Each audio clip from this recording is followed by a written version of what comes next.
Guilty ba kayo dun sa mga krimen na inakusa sa inyo? Yung pagnakaw ng 3 million pesos, yung pag-fornicate sa iba pang mga ministro. Guilty ba kayo sa mga iyon? Of course not. Alright, salamat kayo. Answered by the DFA. This is speculative, academic, and purely legal. If if an extradition request is lodged before the DFA, there is under the PD, which I cited before, a process which would necessitate the Department of Justice to file a petition. But that is another court. And that is another court which would constitute as the extradition court here in the Philippines. And if there is going to be an extradition hearing, the purpose is not to determine the guilt or innocence of the accused, but whether they would fall under the ambit of our extradition treaty. Is that correct? Who will answer? Attorney Torridillas or Attorney Quintana? Speculative lang ito. Ano lang to? Senior State Counsel Quintana, I believe, Majority Leader. Thank you, Madam Chair. Good morning, sir. Good morning, Madam Chair. Good morning, Your Honor. As to what will happen should the Department of Foreign Affairs later on receive a request for the extradition of Mr. Quiboloy and the present criminal cases are filed against him, the Philippines, as a requested state under the Philippines-U.S. extradition treaty, has the option to postpone the filing of the extradition case. In which case, Postponed. only the filing, Your Honor.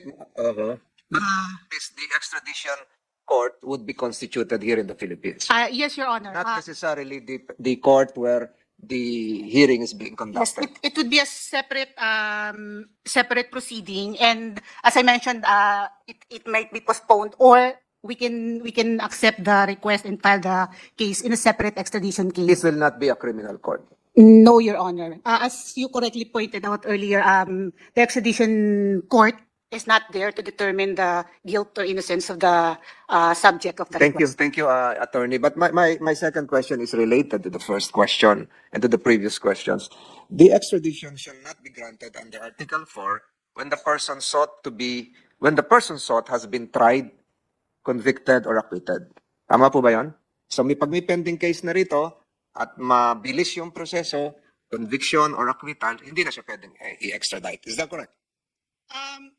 Your Honor, under Article 4, that may be a ground for refusal of the request for extradition, but in that case, so Your Honor, ang ano po dun parang in effect parang double jeopardy. But in this instance po, there is no double jeopardy kasi po yung Saying double jeopardy. One of the grounds for refusal would be when there has been a trial, conviction, or acquittal that's explicitly stated under Article 4 prior prosecution. Double jeopardy will not apply because of the concept of dual sovereignty. Am I correct? Yes, Your Honor. So, ang tanong ko, mas makakabuti ba na mas mabilis ang trial sa Pasig, which would result in either conviction or acquittal, dahil hindi na pwedeng ma-extradite? Sir, it's independent of the request for extradition. So regardless if the criminal cases are terminated, are expedited, it will not affect the extradition request. Siguro, aralin niyo mabuti itong Section 1 ng Article 4. Parang very explicit naman ito. You still have time. Number 3 question. I learned that correct me if I'm wrong, and I'm sure you're following this through news accounts, that the Department of Justice of the United States dismissed the charges against a certain Miss Dueñas. Tama po ba yun? Yes, Your Honor. Yes, and this was just a few weeks ago. Last week, Your Honor. Last week. October 7. So, ang tanong ko rito, and this will probably be a lingering question, what would be the effect of the dismissal of the U.S. cases against, is Dueñas a miss or a male? Ano ba yan? He. Female? She? Female. What would be the effect of the dismissal of the U.S. cases against Miss dueñas to the pending cases of Pastor Kibuloy in the Philippines, since some of the elements would be the same. Your Honor, if I may defer to Prosecutor Toribio. Torrevillas. Deputy State Prosecutor Torrevillas, please. Good morning, Madam Chair. Good morning, Senator Tolentino. It will not affect the cases pending against Pastor Kibuloy, considering that Ms. Dueñas is not one of the accused in those cases. One of the accused in cases pending for the regional trial court here in Pasig, or in the United States Department of Justice. Saan po? Saan jurisdiction? Before the regional trial court of Pasig and Quezon City, Mr. Senator. So it won't affect. Yes. But there is an interrelationship between the elements involved in the U.S. cases and the Philippine cases. Tama po ba yan? And probably I'm not jumping the gun on what the defense counsels will doing. So walang effect. As I've said, this is just speculative. It will not affect the cases pending before the Regional Trial Court of Quezon City and the Regional Trial Court of Pasig, because Ms. Dueñas is not one of the accused, neither she one of the witnesses for the prosecution. But some of the defendants in the case pending before the U.S. Department of Justice are likewise defendants, are accused here in the Philippines. And I understand there would be a second hearing come May 20 before the U.S. Department of Justice. Tama po ba yun? I am not aware of that. Okay. So paano naman kung yun ang magkaroon ng ibang desisyon while pending dito sa Pasig and Quezon City, ibang kaso? Any speculative answer? O kung wala, mahirap na It siguro. has no connection at all Connection because, at all. opo. Different jurisdictions, different elements. Again, Madam Chair, maraming salamat po sa pagbibigay sa akin ng pagkakataon. Ang ibang workers naman, walang hinto sa pagtinda rin ng mga kakanin na may quota of 500 to 1,000 pesos a day, Monday to Saturday. Ito ang buhay ng mga workers na nasa logistics department. In America, they began to notice my indifference. ICC called my attention, stating there were reports from my assistant in the logistics department in Manila that I had secretly sent money to my family. Then, she informed me that ministers wrote letters to ACQ and reported that I tempted and fornicated with them during my visits to their satellite churches. I was so shocked to learn the sudden accusations. I also wrote a letter and enumerated the real circumstances of my life with all the ministers I came in contact with in relation to our aggressive fundraising, being the National Logistics Coordinator. However, that was not enough. I was then forced to write a long letter of confession, making it appear that I was a sinner who committed all kinds of sins, including those I had committed before joining the ministry. I complied, believing that through this written confession, I would be totally forgiven from my old sins and burdens and be completely sanctified. In detail, I wrote everything I thought was considered sin I had committed from childhood until the present. I also implicated ACQ in my sins. It had the same tenor of the letter I wrote in Hong Kong in 1994. And this time, he was furious. Then ICC instructed me to revise my letter. I was told not to implicate ACQ and to state that I was the sole sinner and I was filthy. Upon realizing how angry ACQ was, I revised my letter out of fear and stated that I had sinned because I truly was filthy. In detail, I imagined sins. Ms. Teresita, yung paulit-ulit yung binabanggit na ICC, sino po yun? Ingrid Chavez Canada. Sila pa rin po. All right. Please proceed. In detail, I imagined sins and I made it appear that I had committed them all. That was how stupid I was to obey and exaggerate my story. Just to appease the anger of our leader, Apollo C. Kibuloy, not knowing it would become my death sentence later. My exaggerated story was then distributed to all his leaders and ministers, and they believed I was filthy, I was pervert, and I was wicked. painting me as the sole guilty party, while ACQ remained innocent. Little did I know this confession would lead to my condemnation within the ministry. And Mr. Resita, pag sinasabi nyo ACQ, sino po yun? Apollo Carrion Kibuloy po, Alright. October 15, 1998. I was sent back here to receive a punishment through prayer and fasting in the guise of spiritual discipline.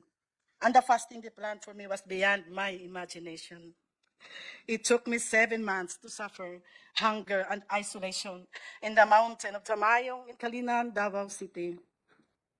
They placed me in a small, dark, elevated room beside a kitchen, separated only by a macan walls. My bed was rough, made of uneven slabs, with exposed nails pressing into my back as I slept. I woke up this morning in pain, with no beddings, and the cold October nights left me shivering. I requested a blanket and a mat, but I was denied. Every day from 8 to 5 p.m., I followed a strict routine, regardless of the weather, enduring hunger and isolation. No one allowed near me, as I was labeled filthy and deserving of this punishment. Members were forbidden to speak to me. I was physically very weak and so depressed. I prayed that God would just take my life. Ilang beses po ako nanalangin na sana kunin na ako ng Panginoon. I started to question God and wondered if this was truly a divine process or simply human punishment. I asked myself, is this ACQ's way of retaliating because I rejected the life he imposed on me? It felt like vengeance disguised as spiritual discipline.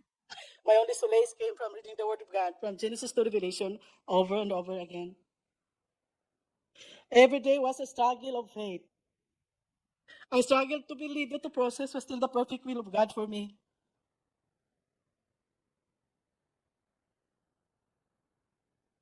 I struggled to believe that I really was a sinner and that I was recuperating from my spiritual disease with a lack of faith. That was to justify my present pains and to at least lighten my burden of loneliness. On January 8, 1999, I gave ACQ a resignation letter and I requested for a fare so that I can travel back to my home in my province. He did not approve my resignation letter. I pleaded to Ingrid, and like a child, I cried for help. But she remained untouched, telling me that it was a divine process. After that conversation, misery doubled. I had no money, and I was still physically weak, so there was no way for me to go out from the compound of the prayer mountain. Waiting for the restoration was the only alternative at the moment. If not for the comforting words of God, surely I would be totally gone out of my mind. They continually accused me of sins they alone knew, unimagined, that would always lead me into fasting. It eventually hardened my heart because I started to realize that the purpose of doing it was to totally break me down and to even slowly kill me.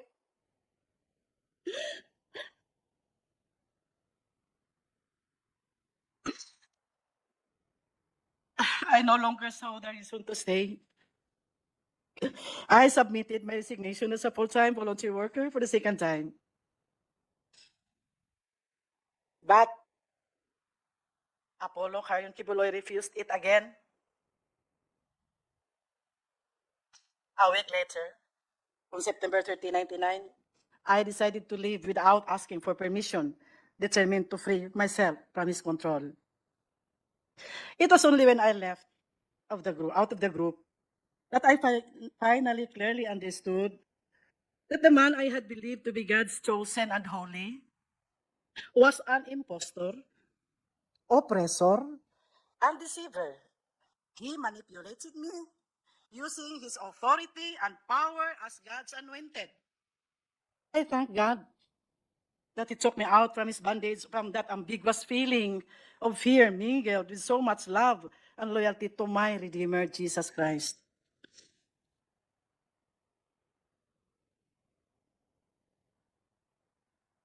But he was not finished with me and did not stop terrorizing me.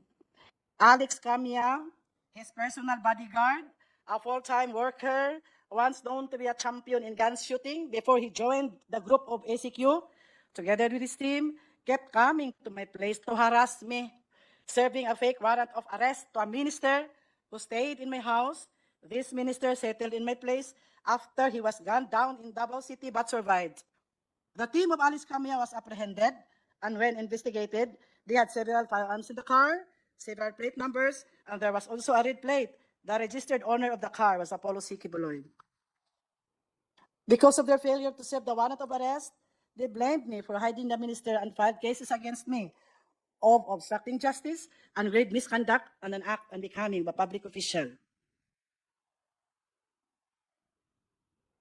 After that incident, I heard that Alice Camia was the suspect of the murder of an ex-worker who was shot down inside his home, and this ex-worker did not survive.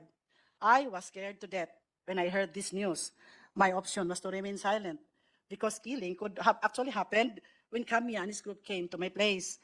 There was also an ex-worker, Elsa Bolivar, who was a senior citizen, a woman shot dead while she was in her garden in Tagum City.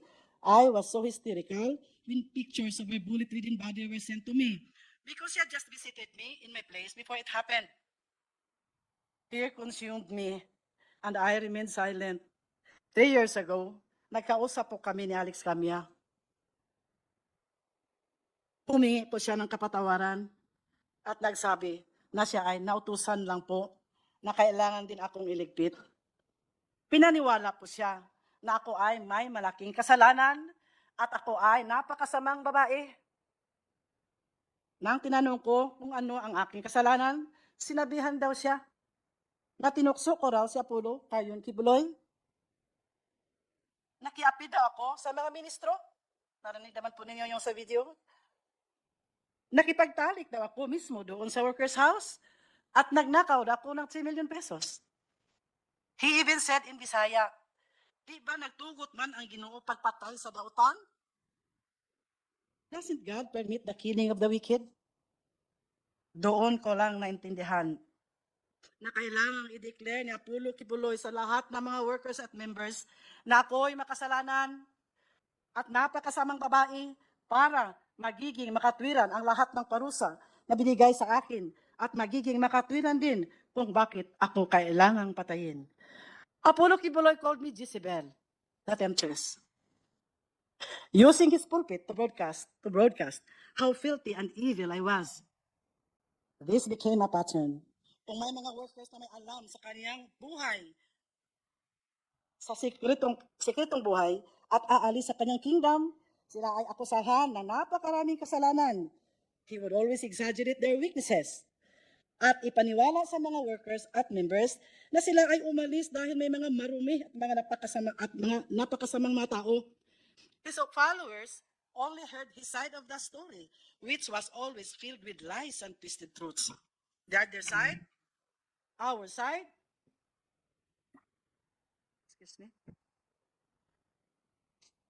was never heard and was never allowed to be heard. They only believed whatever he fed them and even defended him and attacked those who defied their leader without investigating the truthfulness of the circumstances. Nakita naman po siguro natin kung paano siniraan ng mga workers at defenders ni Apollo Kibuloy ang mga testigo dito. Mga napakasamang descriptions para lang ipahiya ang mga nagsalita ng kanilang mga karanasan sa loob ng kanilang kingdom. Mga salitang hindi nababagay sa mga tinatawag na mga citizen ng Kingdom of Jesus Christ.